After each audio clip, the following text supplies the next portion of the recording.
Hello class, how are you? I'm Tabriz Akhtar and this is your science class, and this class is probably your last class for chapter number 10. And in this class we are going to finish all the question answers and the last 2 pages of this chapter. So let's get started. Fan rotate and so do the hands of the clock. If we mark on point anywhere on the blades of a fan on the hands of a clock, the distance of this point from the center of the fan or the clock will remain the same as they rotate. तो हम यहाँ पे ये बताना चाहते हैं कि जो भी मोशन जो होता है, यानी मोशन के बारे में जो बता चुका हूँ कि जब भी किसी भी वस्तु की, किसी भी थिंग की, किसी भी ऑब्जेक्ट का अगर उसका प्लेस चेंज होता है टाइम के अकॉर्डिंग, तो हम उसको कहते हैं कि वो मोशन कर रहा है, यानी वो हिल रहा है। ठीक है, तो फैन में जो मोशन होता है और जो घड़ी में, घड़ी के जो कांटे होते हैं उसमें जो मोशन होता है, यानी जो उसमें जो वो जो हिल रही है, तो वो किस पोजीशन में हिल रही है, वो गोल गोल घूम रही है। पंखा भी गोल गोल घूमता है। ठीक है, अब इस गोल गोल घूमने को हम ये कहते हैं कि ये मोशन तो कर रहा है, ये तो मोशन है। कौन सा मोशन है? सर्कुलर मोशन है। ठीक है, गोल गोल घूम रहा है, इसीलिए सर्कुलर मोशन है। लेकिन इस मोशन से वो अपनी जगह नहीं बदल रहा है ना, जगह नहीं बदल रहा। ऐसा नहीं हो रहा है कि फ़ैन आपके एक कमरे में लगा हुआ है, आपके हॉल में जो फ़ैन लगा हुआ है वो जब घूम रहा है तो ऐसा नहीं हो रहा है कि वो आपके कमरे से, यानी आपके हॉल से निकल के आपके दूसरे वाले कमरे में पहुंच गया। क्या ऐसा हो रहा है? नहीं हो रहा है। वो अपनी ही जगह पे घूम रहा है गोल गोल। ठीक है, तो अपनी प्लेस चेंज नहीं कर रहा है। ऐसे ही घड़ी के कांटे भी हैं, वो अपनी जगह चेंज नहीं करते। In some cases the object repeats its motion after some time. This type of motion is called periodic motion. Take the stone tied with a string that you used in activity 7. Now hold the string in your hand and let the stone hang from it.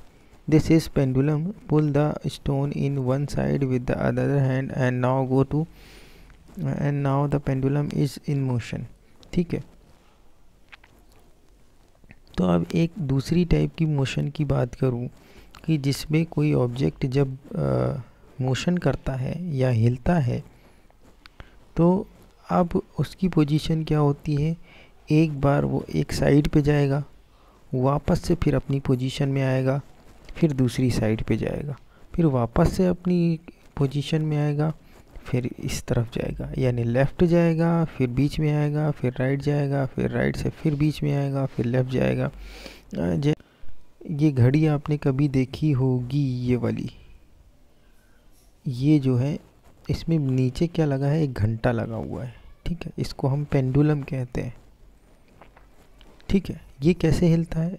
पहले इस तरफ जाएगा, फिर वापस आएगा, फिर इस तरफ जाएगा, फिर वापस आएगा, फिर इस तरफ जाएगा, फिर इस तरफ जाएगा, ऐसे और ऐसे। ठीक है, तो एक झूले की तरह ऐसे ऐसे झूलता रहता है। इसको कहते हैं हम पीरियोडिक मोशन। क्या कहते हैं? Periodic motion. A branch of a tree moving to and fro, motion of a child on a swing. ठीक है, और कोई झूले में बच्चा झूलता है तो वो भी आगे जाता है, फिर पीछे जाता है, फिर आगे जाता है, फिर पीछे जाता है, तो यही कहलाता है पीरियोडिक मोशन। ठीक है, और स्ट्रिंग ऑफ अ गिटार और a membrane of drum being played are all the examples of periodic motion. तो ठीक है, तो आगे जाना, फिर वापस अपनी जगह पे जाना, फिर पीछे जाना, फिर वापस अपनी जगह पे आना, फिर आगे जाना, तो ये मोशन जो होता है वो पीरियोडिक मोशन कहलाता है। गिटार में भी होता है। ठीक है, तो गिटार में कैसे होता है? देखिए, ये बहुत ध्यान देने की बात है। गिटार में जो तार लगी होती हैं, ये तार लगी होती हैं, इन्हीं को जो हम हिलाते हैं तभी साउंड प्रोड्यूस होता है। ठीक है ना? गिटार में देखो ये तार लगी हुई है, वायर्स। ठीक है, तो जैसे ही आप हिलाते हो तो ये एक्चुअली में क्या होता है, इसमें वाइब्रेशन होता है। वाइब्रेशन होता है मतलब ये वायर पहले थोड़ा ऊपर उठती हैं, फिर नीचे जाती हैं, फिर ऊपर उठती हैं, फिर नीचे जाती हैं, ठीक है, कुछ इस टाइप से। तो पहले ये ऊपर उठती हैं, फिर नीचे जाती हैं, ठीक है। तो जब बजाते हो ना तो तार हिलती है, और तार हिलती कैसे है, ऊपर नीचे ऊपर नीचे। तो जब भी कोई भी मोशन होता है जिसमें आगे पीछे या ऊपर नीचे बार बार सेम रोटेशन सेम मोशन होता रहता है, तो उसे हम पीरियोडिक मोशन कहते हैं। अब ऑब्जेक्ट और part of its repeats in motion after a fix interval of time, ठीक है। तो इसमें वही है, एक इंटरवल ऑफ टाइम है, फिक्स रहता है, जिसमें टाइम फिक्स रहता है कि ये आगे जाएगी फिर पीछे आएगी, फिर 1 सेकंड में आगे होगी, फिर 1 सेकंड में पीछे होगी। तो एक टाइम भी फिक्स हो रहता है, ऐसा नहीं कि बस आगे जा रही है तो पता नहीं कब आएगी वापस, ठीक है। And do you observe a swing machine as a part of activity 5? You must have observed that it remains at the same location while any point on its wheel moves with a circular motion. In it also has a needle that moves up and down continuously as long as the wheel rotates, isn't it? This needle is undergoing a periodic motion. तो wheel की जो swing machine होती है, सिलाई machine, उसकी जो needle होती है वो भी पीरियोडिक मोशन ही करती है, यानी पहले ऊपर जाएगी फिर नीचे आएगी, फिर ऊपर जाएगी फिर नीचे आएगी, ठीक है, ऊपर नीचे होती रहती है। Have you observe closely the motion of a ball along a ground? Here the ball is rolling on the ground, ठीक है। तो कोई बॉल जो है वो ग्राउंड में रोल कर रही है, rotating as well as moving forward around the ground. Thus the ball undergoes a rectilinear motion as well as rotational motion. तो बॉल जो होती है वो जब किसी ग्राउंड में आप फेंकते हैं तो वो गोल गोल ऐसे गोल गोल भी घूम रही है और गोल गोल घूमते हुए आगे भी जा रही है, ठीक है, गोल गोल घूमते हुए आगे भी जा रही है। जैसे कि साइकिल जो होती है, साइकिल के जो चक्के होते हैं या गाड़ी के चक्के होते हैं वो गोल गोल घूमते भी हैं और आगे भी जाते हैं, ऐसे नहीं कि एक ही जगह पे गोल घूमते हैं, आगे भी पहुंच जाते हैं। इसीलिए तो यहाँ पे देखो 2 मोशन होते हैं, एक तो वो चक्का गोल गोल भी घूम रहा है, दूसरा गोल गोल घूमने के बाद वो आगे की तरफ भी बढ़ रहा है। तो मैंने बताया था कि जो भी मोशन हो जिसकी वजह से कोई ऑब्जेक्ट जो आगे की तरफ बढ़े, यानी एक लाइन में, यानी एक सीधी रेखा में बढ़े, ऐसा सीधा जाए तो वो कहलाता है सीधा जाने वाला जो मोशन होता है। जैसे कि गाड़ियाँ चलती हैं सीधे रोड में, है ना, ऐसे ऐसे नहीं, बिल्कुल सीधा जाने वाला, तो हम कहलाते हैं, उसको कहते हैं रेक्टिलिनियर मोशन। तो एक साइकिल के जो चक्के होते हैं या व्हील होते हैं या कोई कार के व्हील होते हैं, वो 2 मोशन करते हैं। एक तो वो गोल गोल भी घूमते हैं यानी सर्कुलर मोशन भी करते हैं, और दूसरी तरफ वो आगे भी बढ़ते हैं, इसीलिए वो रेक्टिलिनियर मोशन भी करते हैं। तो इसी का एग्जांपल बॉल के थ्रू दिया हुआ है। एंड उसके बाद आते हैं, we did many measurement activities and discussed some kind of motion. We saw that the motion is change in the position of an object with time. तो हमने देखा इस क्लास में कि मोशन का मतलब होता है कि चेंज इन द पोजीशन का चेंज होना टाइम के रिस्पेक्ट में, ठीक है। The change in this position can be determined through distance measurement, ठीक है। and this allows us to how fast or slow motion is, ठीक है। तो the change in the position can be determined through distance measurement। तो change in the position में जो भी changes आ रहे हैं वो कैसे पता चलेंगे, वो आपको पता चलेंगे डिस्टेंस के थ्रू। जब भी डिस्टेंस ट्रैवल की जाएगी इसका मतलब है वहाँ पे कोई ना कोई मोशन है। और इसके बाद हम अगर देखें कुछ एग्जांपल, तो जैसे कि स्नेल जो आपके ग्राउंड में घूमता रहता है, जो बटरफ्लाई एक फ्लावर से दूसरे फ्लावर की तरफ उड़ती है, रिवर जो फ्लो होती है, एरोप्लेन जो उड़ती है, मून जो है वो हमारे अर्थ के चक्कर लगाता है, घूमता है, और हमारे बॉडी के अंदर जो ब्लड फ्लो हो रहा है, ये सारे के सारे हमें क्या बताते हैं कि मोशन हर जगह है, हर जगह मोशन हो रहा है, यानी कोई ना कोई चीज़ चल रही है। ठीक है, तो ये हमें इस चैप्टर में पता चला मोशन के बारे में। अब हम क्वेश्चन आंसर देख लेते हैं जल्दी से। फर्स्ट क्वेश्चन कह रहा है give 2 examples each of modes of transport used on land, water and air. तो हम पानी, ज़मीन और हवा में कौन कौन से ट्रांसपोर्ट का यूज़ करते हैं, इसका आंसर देखते हैं। ठीक है, तो हम ज़मीन में क्या यूज़ करते हैं, कार को और ट्रेन को, वाटर में बोट और शिप यूज़ करते हैं, एयर में एरोप्लेन और हेलीकॉप्टर यूज़ करते हैं। ठीक है, उसके बाद जो है फिल इन द ब्लैंक दिया हुआ है, तो फिल इन द ब्लैंक क्या है, 1 मीटर इज़ 100 सेंटीमीटर, आपको पता होना चाहिए। 5 किलोमीटर इज़ 5000 मीटर। ठीक है, क्यों? क्योंकि 1 किलोमीटर होता है 1000 मीटर, तो 5 किलोमीटर क्या होगा, 5000 मीटर।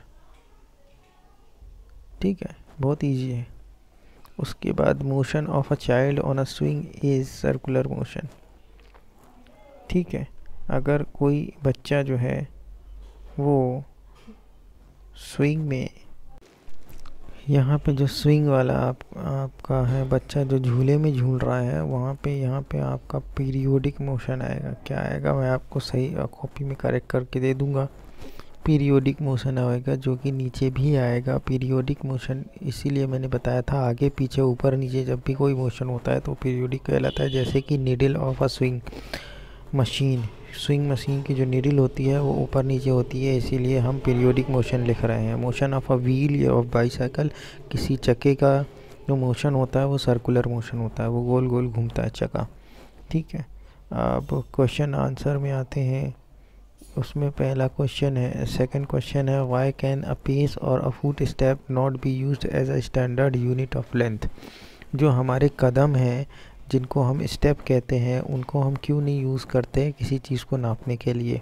तो भाई सीधी सी बात बताऊँ मैं कि we can not use pace और foot step as standard unit of length as the size of foot and the foot step will not be same for every individual. क्योंकि जो पैर के कदम है और पैर की चाल है वो सारे लोगों की एक जैसी नहीं होती। कुछ लोग छोटे कदम चलते हैं, छोटे छोटे स्टेप आगे बढ़ाते हैं, कुछ लोग बड़े स्टेप आगे बढ़ाते हैं। तो अगर किसी चीज़ को मेज़र करने के लिए, नापने के लिए स्टेप का यूज़ किया जाए, तो बड़ा आदमी जो बड़े बड़े स्टेप लेता है उसके लिए वो मेज़रमेंट अलग हो जाएगी, और जो छोटा आदमी होगा जो छोटे छोटे स्टेप लेता है उसके लिए वो मेज़रमेंट अलग हो जाएगी। यानी अगर हमें किसी टेबल को मेज़र करना है स्टेप के थ्रू, तो अगर जो बड़ा आदमी है तो उसके एक ही स्टेप में पूरी टेबल मेज़र हो जाएगी, तो उस टेबल का मेज़रमेंट क्या होगा, 1 स्टेप। और लेकिन अगर कोई छोटा आदमी उसी टेबल को नापेगा तो उसके छोटे छोटे कदम हैं, इसीलिए वो जब अपने स्टेप बढ़ाएगा तो उसके 2 स्टेप में वो टेबल पूरी मेज़र हो पाएगी, नाप पाएगा वो। तो उसका आंसर क्या आएगा, 2 स्टेप। तो एक का आंसर 1 स्टेप आ रहा है, एक का 2 स्टेप। इससे पता चलता है कि हम स्टेप को या फिर पेस को मेज़रमेंट के लिए यूज़ नहीं कर सकते। ठीक है, उसके बाद दूसरा क्वेश्चन है कि आपको कुछ यूनिट दी हुई है, उसको अरेंज करना है। तो यूनिट जो दी हुई है तो सबसे पहले उसमें आपका सबसे छोटा जो होगा वो 1 मिलीमीटर होगा, इसलिए पहले आएगा। फिर उसके बाद सेंटीमीटर होगा, फिर मीटर होगा, फिर किलोमीटर। 4th नंबर क्वेश्चन दिया है कि 1.65 मीटर को आपको सेंटीमीटर में कन्वर्ट करना है। तो 1.6 मीटर को सेंटीमीटर में कन्वर्ट करने के लिए आपको पता है कि 1 मीटर में कितने सेंटीमीटर होते हैं, तो आपको ये पता चल जाएगा जैसे ही 1 मीटर में 100 सेंटीमीटर होते हैं। तो 1.65 मीटर को कन्वर्ट करने के लिए आपको 100 का मल्टीप्लाई करना पड़ेगा। ठीक है, जैसे ही 1.65 में 100 का मल्टीप्लाई करेंगे तो 165 सेंटीमीटर बन जाएगा। तो ये मीटर था, इसको सेंटीमीटर बना दिया मैंने। अब इसी 1.65 में अगर 10 का मल्टीप्लाई और कर दे तो हमें mm का आंसर मिल जाएगा।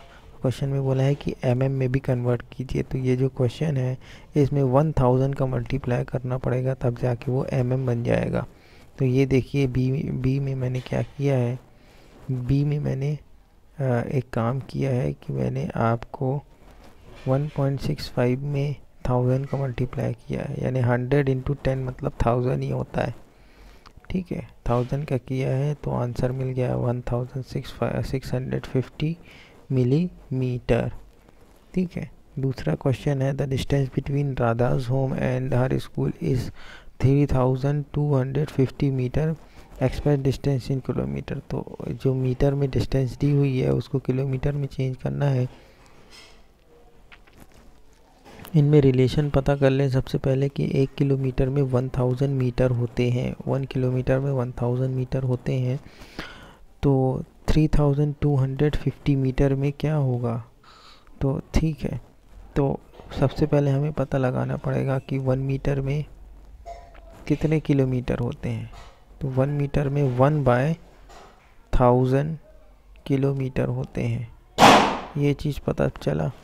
अब उसके बाद हमें क्वेश्चन दिया है 3250 मीटर में कितने किलोमीटर होंगे, तो यहाँ पे 3250 मीटर इक्वल टू क्या हो जाएगा 3250 जो क्वेश्चन में दिया है अपॉन 1000, यानी कुल मिला के हमें 1000 का डिवाइड करना पड़ेगा किलोमीटर में चेंज करने, मीटर को किलोमीटर में चेंज करने के लिए। ये देखिए मैंने 1000 का डिवाइड कर दिया तो मुझे आंसर मिला 3250 किलोमीटर, यही आपका आंसर है। अब आते हैं कि क्वेश्चन में उसके बाद का क्वेश्चन क्या दिया हुआ है। तो हमें पता है कि इसके बाद जो हमें दिया हुआ है वो लिखा हुआ है while measuring the length of knitting needle, the reading of the scale at one end is 3 cm and the other end is 33.1 centimeter. What is the length of the needle? ठीक है, नीडल की length निकालना है। तो एक needle है जिसमें एक एंड पे एक सुई है जिसमें एक तरफ पे लिखा है 3.0 सेंटीमीटर और दूसरी तरफ पे लिखा है 33.1 सेंटीमीटर। तो हमें उस सुई की लंबाई बताना है, यानी लेंथ बताना है। तो हमें 33.1 में से 30 जो कि दिया हुआ है 3 जो लिखा हुआ है वो हमें माइनस कर देना है और हमें आंसर मिल जाएगा। और जैसे ही क्वेश्चन में दी हुई वैल्यू 33.1 में से 3 से जो दिया हुआ था माइनस किया तो मुझे आया 30.1 सेंटीमीटर, यही आपका आंसर है।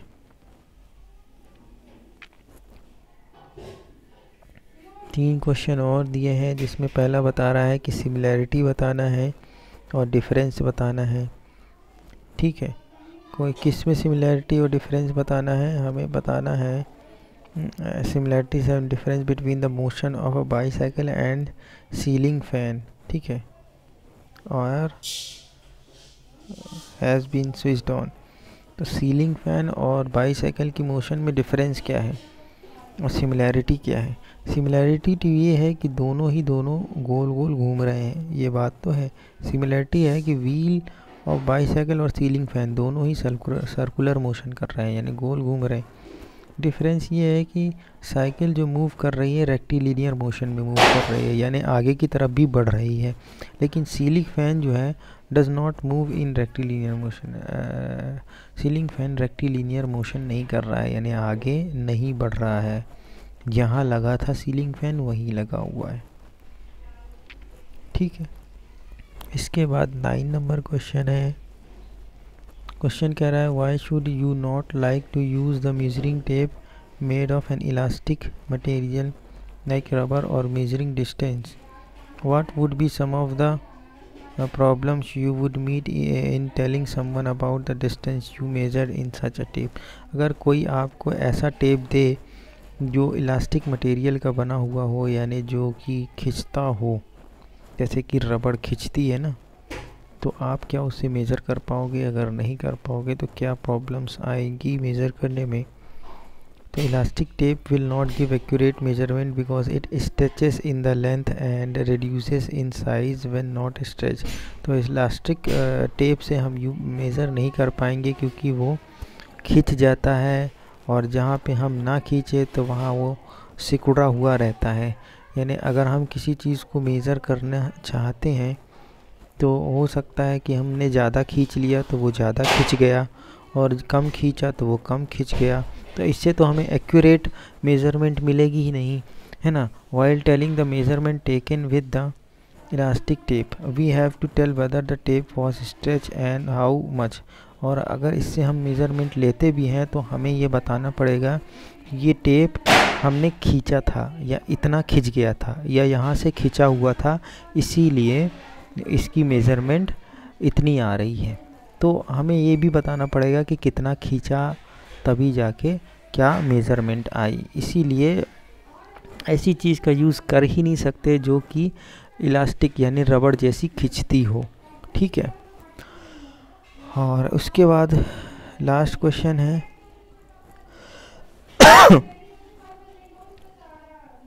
पीरियोडिक मोशन के 2 एग्जाम्पल देने हैं, तो ले लीजिए 2 एग्जाम्पल। एक है पेंडुलम और दूसरा है चाइल्ड ऑन अ स्विंग, झूले में झूलता हुआ एक बच्चा, और पेंडुलम यानी घड़ी में जो नीचे घंटा लटकता रहता है वो पेंडुलम, ठीक है। पीरियोडिक मोशन के एग्जाम्पल ये हो गए क्वेश्चन आंसर सारे, और आप इसको कंप्लीट करके मुझे सेंड करेंगे। Thank you.